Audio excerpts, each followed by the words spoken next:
स्वागत है आपका प्योर पॉलिटिक्स में। अक्सर यूपी के मुख्यमंत्री योगी आदित्यनाथ जब अपने भाषणों में यूपी का जिक्र करते हैं तो वो अक्सर मतदाताओं से कहते हैं कि आप यूपी को जम्मू कश्मीर न बनने दें। लेकिन इस बार उन्होंने अपने एक संबोधन में, एक मैसेज में जो चुनाव के दिन उन्होंने दिया, उसमें 2 स्टेट को उन्होंने और ऐड कर दिया। वो कौन से 2 स्टेट हैं? वो केरल और पश्चिम बंगाल था।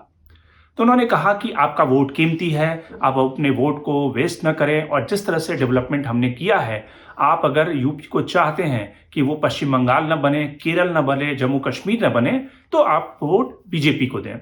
तो हम प्योर पॉलिटिक्स में समझने की कोशिश करते हैं कि उनके इस बयान के आखिर मतलब क्या थे और क्यों योगी आदित्यनाथ यूपी को जम्मू कश्मीर, केरल या फिर पश्चिम बंगाल नहीं बनना देना चाहते हैं।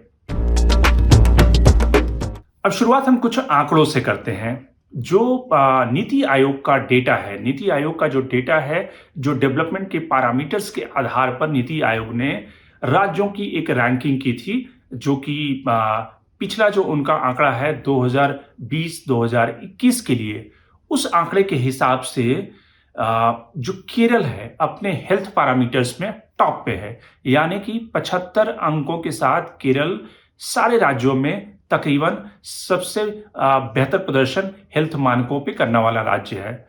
यूपी का जो रैंकिंग है वो नीचे के बॉटम से, यानी कि जो सबसे नीचे के राज्य होते हैं उसमें से चौथा स्टेट है, यानी कि चौथा रैंक है यूपी का।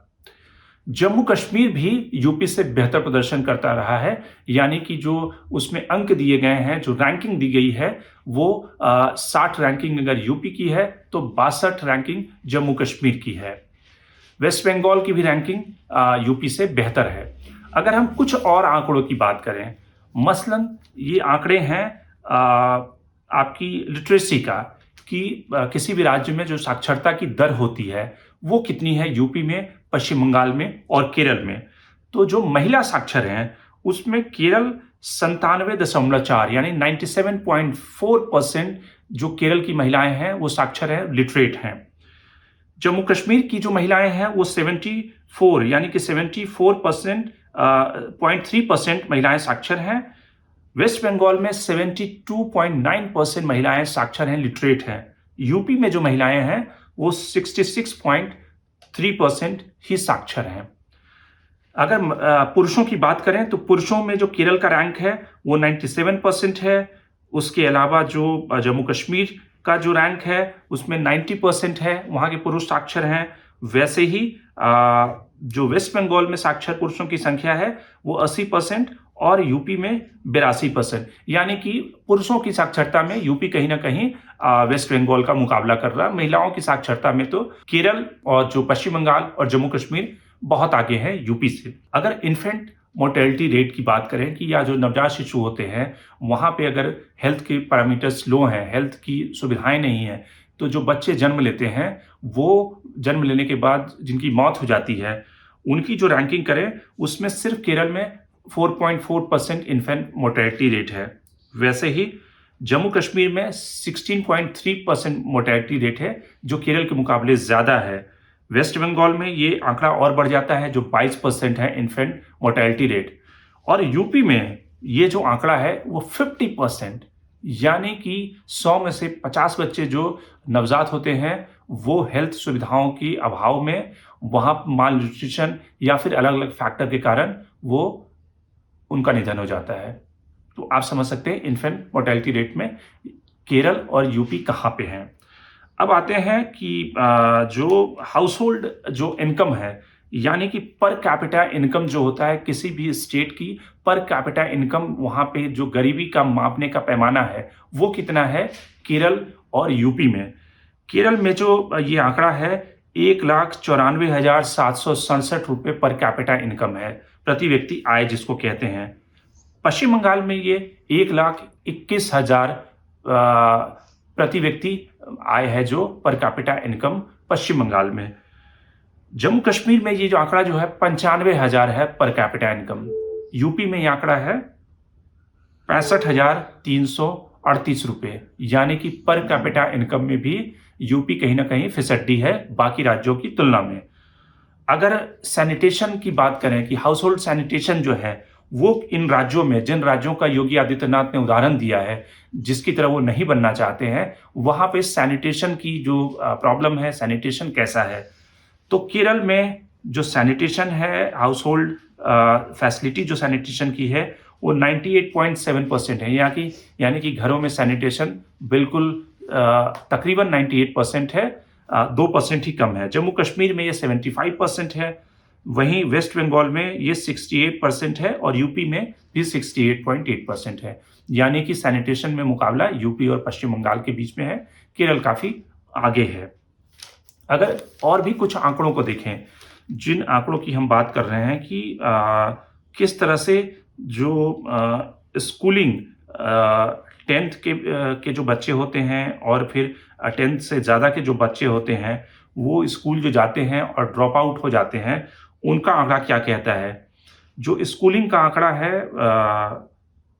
मेन और वीमेन के बीच में, वो तकरीबन यूपी का 48% है, महिलाओं के लिए 39% है, जबकि केरल का ये जो आंकड़ा है कि 10वीं और के जो बच्चे हैं वो स्कूल जाने वालों की जो संख्या है वो 73% जो बच्चे हैं वो स्कूल जाते हैं।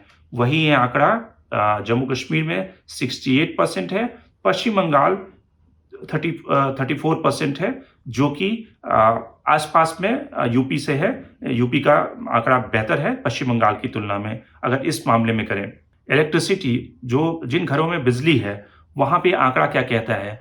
वहां पे आंकड़ा जो है 91% यूपी का आंकड़ा है, 99.6% केरल का आंकड़ा है जहां पे बिजली है, 99.3% ये आंकड़ा जम्मू कश्मीर का है और 97% वेस्ट बंगाल का है। यानी कि इसमें भी तीनों जो राज्य हैं वो कहीं ना कहीं यूपी से उन्होंने नंबर मारा हुआ है। और इस तरह के और ढेर सारे डेवलपमेंट के पैरामीटर्स हैं जिसमें कि यूपी की जो रैंकिंग है वो काफी नीचे है, बॉटम के 3-4 स्टेट में है। और जो नीति आयोग का डेटा है उसमें इंक्रीमेंटल जो ग्रोथ हुआ है वो उन राज्यों में यूपी आता है, मॉन्यूमेंटल जो ग्रोथ कहते हैं वो यूपी में नहीं हुआ है। क्राइम एंड ऑर्डर, अनएम्प्लॉयमेंट, ये सारे जो आंकड़े हैं उसमें यूपी कहीं भी टॉप स्टेट में नहीं आता है। तो फिर योगी आदित्यनाथ ऐसा क्यों कहते हैं, यूपी के चीफ मिनिस्टर, कि यूपी को केरल की तरह नहीं बनना और आपका वोट अगर आप बीजेपी को नहीं देंगे तो ये राज्य केरल बन जाएगा, बस पश्चिम बंगाल बन जाएगा या जम्मू कश्मीर बन जाएगा। तो उसके पीछे की जो राजनीति है वो है मुस्लिम वोट बैंक।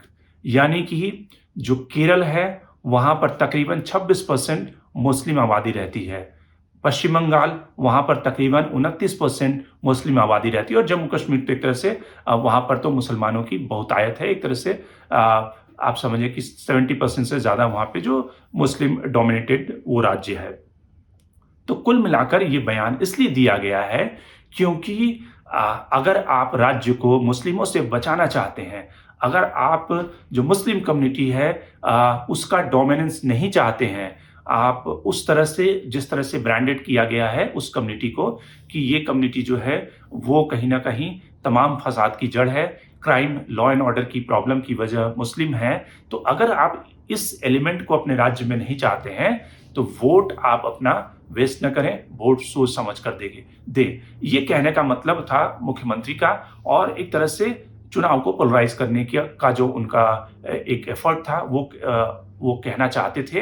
हालांकि इस पे तमाम तरह की प्रतिक्रियाएं आई और खुलकर एक तरह से सारी पार्टियां, जिसमें कि केरल के मुख्यमंत्री पिनाराई विजयन से लेकर तमाम मुख्यमंत्रियों ने अपने रिएक्शन दिए। सीपीएम और कांग्रेस के नेता एक ही प्लेटफॉर्म पे नजर आए और कुछ नेताओं ने यहाँ तक कहा, जिसमें सीताराम येचुरी हैं, उन्होंने कहा कि चूंकि योगी आदित्यनाथ इसलिए कह रहे हैं क्योंकि उन्हें डर लगता है कि जिस तरह से केरल में बीजेपी का एक भी एमएलए नहीं है, वैसे ही यूपी से कहीं बीजेपी का सफाया ना हो जाए, वहां भी एक एमएलए न बचे। तो इस तरह की टीका टिप्पणी भी हुई। लेकिन बड़ी बात यह है कि अगर आप डेवलपमेंट के पैरामीटर्स, अगर जो आपके सोशल डेवलपमेंट के गोल्स हैं उसमें यूपी को आप नंबर 1 स्टेट बनाना चाहते हैं तो उसमें आप इस तरह के रिलीजियस पोलराइजेशन की लाइन से ऊपर उठकर जो डेवलपमेंट के पैरामीटर्स हैं उस पे यूपी को काम करना पड़ेगा और तभी वो कई मामलों में केरल का मुकाबला कर पाएगा, क्योंकि वहां पे जो सोशल डेवलपमेंट के इंडिकेटर्स हैं वो काफी हाई हैं। चाहे वो इंफ्रास्ट्रक्चर हो, टूरिज्म इंफ्रास्ट्रक्चर हो या फिर सैनिटेशन हो, लिटरेसी हो, इन सब मामलों में केरल का परफॉर्मेंस बेहतर रहा है। वैसे ही दूसरे राज्यों का भी परफॉर्मेंस यूपी के मुकाबले बेहतर रहा है। यूपी में जो सबसे बड़ी एक प्लस पॉइंट है कि वहाँ पे जो आबादी है वो सबसे पॉपुलस स्टेट है। वहाँ पर जो एम्प्लॉयबल जनरेशन है वो काफ़ी बड़ी संख्या है। उसका अगर सही यूटिलाइजेशन हो